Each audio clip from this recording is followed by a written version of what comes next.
బట్టి ముఖ్యమంత్రి మాట్లాడేదానికి మంత్రివర్గంలో అనుమతి లేదని లేదా ముఖ్యమంత్రి మంత్రివర్గంలో చర్చ చేసిన తర్వాత నువ్వు అబద్ధం చెప్తున్నావు అనుకోవాలి ప్రజలు.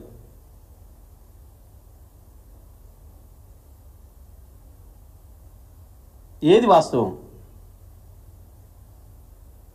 ఉందా? బట్టి మెక్కున్నారుగా ఇంత పెద్ద పోజులు కొడతావు, నేను ఇంత పెద్ద మేధావి నాకేరు కానీ ఇంత కాయిదాలు పట్టుకొస్తావు, ఇగో నేను నీకంటే 10 కాయిదాలు పట్టుకొచ్చిన చూడు.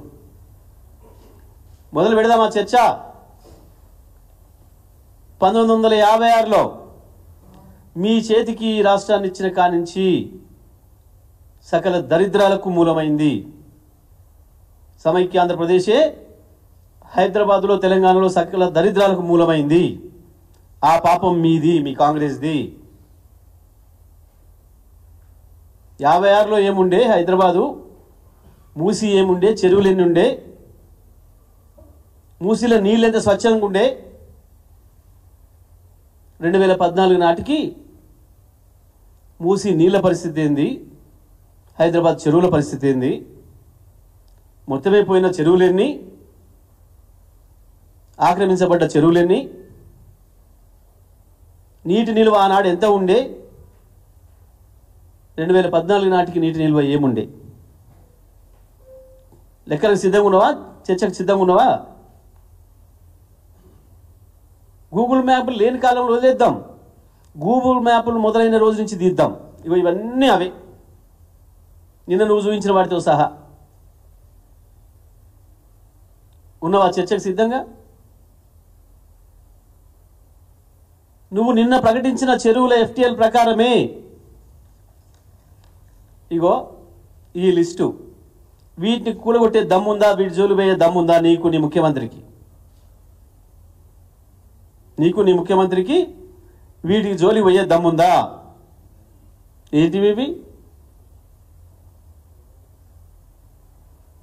క్యాండ్యూర్ స్కైలైన్ ఫైనాన్షియల్ డిస్ట్రిక్ట్లో ప్రాజెక్ట్ అంతా FTLఏ. వర్టెక్స్ విరాట్ మియాపూర్ మామూలు 90% ప్రాజెక్టు దాంట్లోనే. సుమధుర ప్యాలెస్ రాయలే పుప్పాలగూడ ఆపోజిట్ అవతార్, ఇందులో మేజరు FTLఏ. సైబర్ సిటీ ఒరియానా ఒక టవర్ దాంట్లోనే.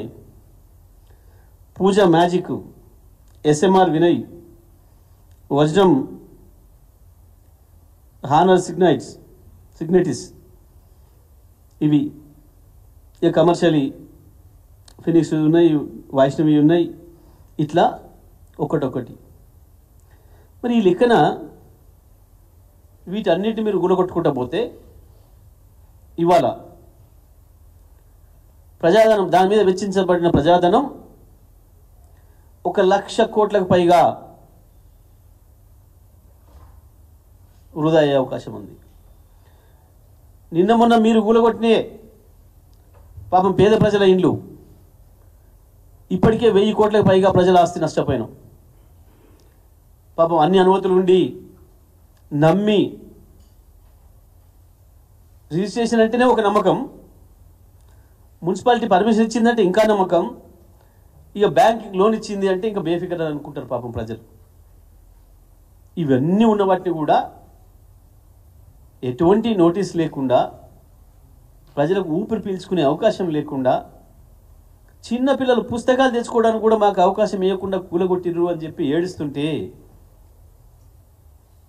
సిగ్గు అనిపిస్తలేదా మీకు? ఒక పరిపాలకులుగా ఎంత దుర్మార్గంగా పిల్లలు, పెద్దలు, వృద్ధులు, ఆఖరికి నెలలు నిండిన గర్భిణీ స్త్రీలు వాళ్ళ ఆర్తనాదాలు, వాళ్ళ శోకాలు వింటుంటే మనసు అనేది ఒకటి ఉండాలి కదా. పైసల సంపాదన తప్ప మీకు ఇంకోటి ఎక్కర్లేదా? కేవలం చిన్నవాళ్ళని కొట్టి పెద్దవాళ్ళని భయపెట్టించి 100 కోట్లు వాళ్ళ కాడ వసూలు చేసుకొని మీ బొజ్జలు నింపుకుందామని అనుకున్న ఒక దుర్మార్గమైన పని తప్ప హైడ్రా ఇంకోటి కాదు. మూసి ప్రాజెక్ట్ అంతకన్నా ఇంకోటి కాదు. కేవలం కాసుల కక్కుర్తిపడి హైదరాబాద్ ఇమేజ్ని నాశనం చేసే ప్రయత్నం, పేదల బతుకుల్లో మట్టి కొట్టే ప్రయత్నం, ఇది జరుగుతుంది ఇవాళ ఈ ప్రభుత్వం నుంచి. సిద్ధమా బట్టి విక్రమార్క గారు చర్చకు? మీరు మంచి యాక్షనే చేస్తున్నాడు ఈ మధ్యన విక్రమార్క గారు. రేవంత్ రెడ్డిని మించిపోతున్నాడు అబద్ధాలు చెప్పడంలో, బుకాయింపులలో. పర్వాలేదు, సీఎం కుర్చీకి నాకు కూడా ఎలిజిబిలిటీ ఉంది అని అనిపించుకోవడం కొరకు చేస్తున్నట్టున్నాను. ఎందుకంటే మా అధిష్టానం ఇట్లా చెప్తేనే ఇచ్చింది కదా అవకాశాలు, అబద్ధాలు చెప్తే బుకాయింపులు చేస్తే నేను కూడా అవే నేర్చుకోవాలి కాబట్టి అని చెప్పి డబ్బులు సంపాదించడంలో కూడా పోటీ పడుతున్నట్టుంది.